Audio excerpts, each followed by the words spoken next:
નમસ્તે મિત્રો, welcome to lazy GPSC classes YouTube channel.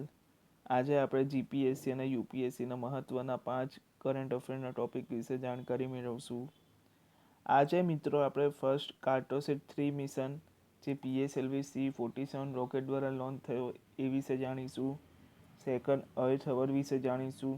Third હંટા virus વિશે જાણીશું. ફોર્થ પ્રેસિડન્ટે રાષ્ટ્રપતિ એટલે પ્રેસિડન્ટ આર્ટિકલ 61માં ઇમ્પીચમેન્ટ છે, અને આર્ટિકલ 83 જે રાજ્યસભાનો આર્ટિકલ છે, જે રાજ્યસભામાં 12 માણસોને નોમિનેટ કરે છે. કયા ફિલ્ડના માણસોને? કલા, ક્ષેત્ર, સાહિત્ય, વિજ્ઞાન. તો એવા જ આપણા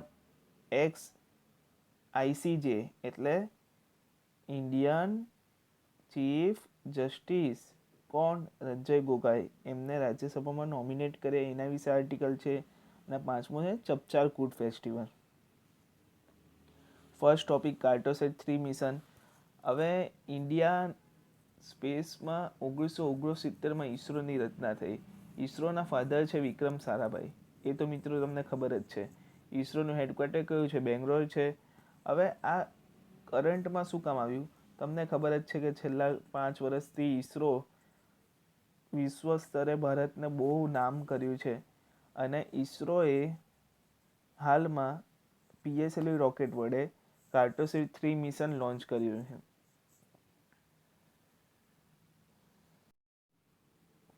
હવે અલગ અલગ ટાઈપના રોકેટ લોન્ચિંગ છે.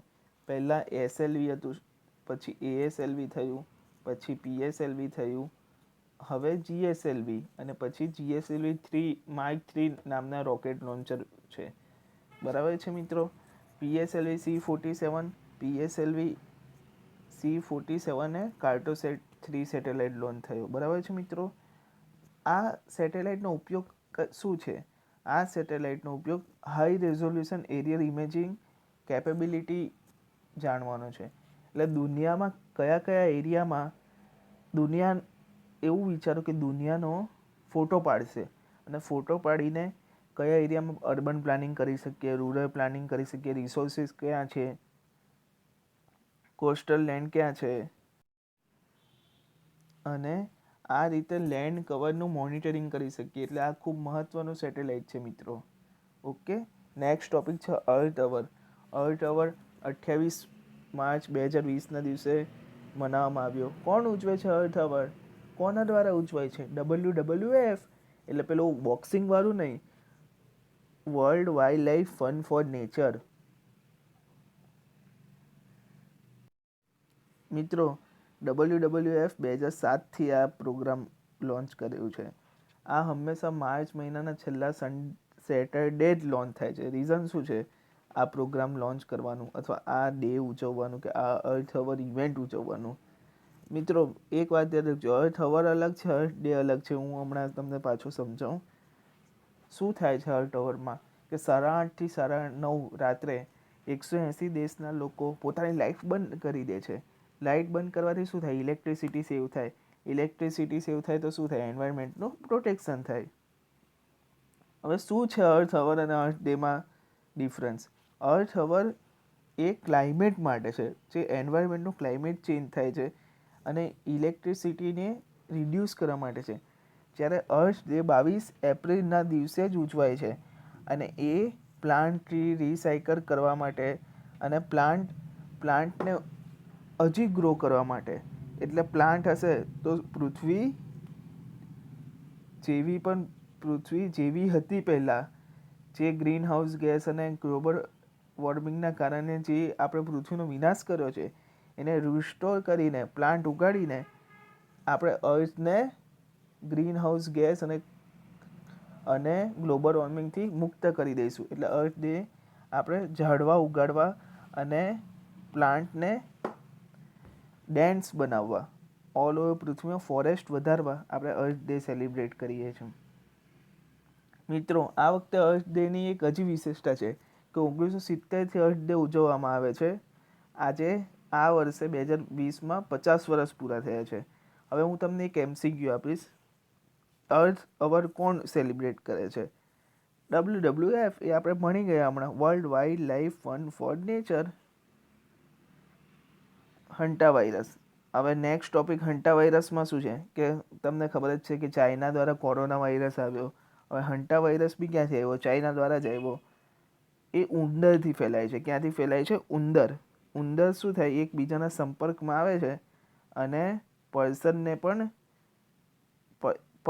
પણ અસર થાય છે, પરંતુ એક પર્સનથી બીજા પર્સનમાં ટ્રાન્સફર નથી થતું. એટલે આ COVID-19 જેવો ભયાનક વાયરસ નથી. અને આ યુહાન પ્રોવિન્સીસમાંથી આવ્યો છે, ચાઇનાની. એટલે કોવિડ બી વુહાનમાંથી જ આવ્યો અને આ બી વુહાનમાં જ આવ્યો છે. હંટા વાયરસથી શું થાય કે હંટા વાયરસથી આપણા શરીરમાં કફનો પ્રોબ્લેમ થાય, શ્વાસ ના લેવાય, મસલ્સ દુખે, ફીવર થઈ જાય. એટલે નોર્મલ જે આપણને તાવ આવે એવા જ લક્ષણ છે, તાવ શરદી જેવા જ. બરાબર છે મિત્રો? આ મુખ્યત્વે શ્વાસની બીમારી છે. બરાબર. હંટા વાયરસ પુલ્મોનરી સિન્ડ્રોમ અને હેમોરેજિક ફીવર, આ 2 ટાઈપના રોગ થાય છે અંદર. બરાબર છે મિત્રો? હેમોરેજિક ફીવર એક અલગ ટાઈપનો એક ફીવર છે. એ હેમોરેજિક ફીવરમાં ઈબોલા અને ડેન્ગ્યુ પણ આવે છે. ઈબોલા તમને ખબર જ છે કે સાઉથ આફ્રિકામાં ઈબોલા શહેર છે, ત્યાંથી ઈબોલા વાયરસ કરંટમાં હતો 2016-17માં. ને ડેન્ગ્યુ તો વિશ્વમાં સૌથી વધારે મચ્છરથી થાય જ છે.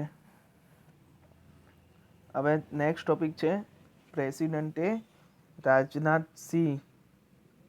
શું રાજનાથસિંહ? રાજનાથસિંહ તો આપણા ડિફેન્સ મિનિસ્ટર છે. અને પ્રેસિડેન્ટે કોની નિમણૂક કરી છે રાજ્યસભાના નોમિનેટ મેમ્બર તરીકે? રાજનાથસિંહની, રંજન ગોગોઈની કે રંજના પ્રકાશની? મિત્રો, મેં કન્ફ્યુઝ કરવા તમને આ કહ્યું હતું. પ્રેસિડેન્ટે રંજન ગોગોઈની નિમણૂક કરી છે રાજ્યસભાના નોમિનેટ મેમ્બર તરીકે. આર્ટિકલ 80(3) રાષ્ટ્રપતિ 12 મેમ્બરની નિમણૂક કરે છે. કયા 12 મેમ્બરની? જે કલા, સાહિત્ય, વિજ્ઞાન ક્ષેત્ર આગળ પડતા હોય એમને ભારતમાં રાજ્યસભા એટલે ઉપલું ગૃહ, એ ઉપલા ગૃહમાં રાષ્ટ્રપતિ 12 મેમ્બરને શપથ અપાવે છે. બરાબર છે મિત્રો? હવે રંજન ગોગોઈની નિમણૂક કરી. રંજન ગોગોઈ કોણ હતા? એ આપણા હમણાં જ રિટાયર થયેલા ચીફ જસ્ટિસ છે. બરાબર છે મિત્રો? એમની નિમણૂક રાષ્ટ્રપતિએ કરી એટલે કોન્ટ્રોવર્સી થઈ ગઈ ઇન્ડિયામાં કે જો પ્રેસિડન્ટ ICJ એટલે જે ઇન્ડિયનના ચીફ જસ્ટિસ હોય એમને પાછળથી એ લોકો નિમણૂક કરવાના હોય રાજ્યસભા અથવા કોઈ મોટી ઓફિસનો હોદ્દો આપે તો ન્યાયની જળવાય જ ના રહે.